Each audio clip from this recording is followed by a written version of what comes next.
একটা বোবা টানেল বনে গেছি।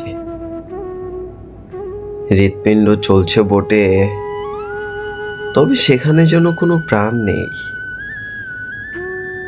কণ্ঠ আছে, কোনো কথা নেই, কোনো শব্দও নেই। এখন কথা বলতে গেলেও ভয় হয়, কে জানি আবার বিরক্ত হয়ে বসে। এখন হাসতেও সংকোচ লাগে, না জানি কে বলে ওঠে, তুমি হাসছো কেন? অথচ একটা সময় কত সতেজ ছিল সব, ছুটন্ত ছিল শরীরের গতিবেগ, যার মধ্যভাগে কোনো ক্লান্তি ছিল না। কথার মাঝে কোনো বিরতি ছিল না, হাসির মাঝে কোনো সংকীর্ণতা ছিল না। শুধু সময় গুনে যেতাম এটা ভেবে যে একদিন সব ঠিক হয়ে যাবে,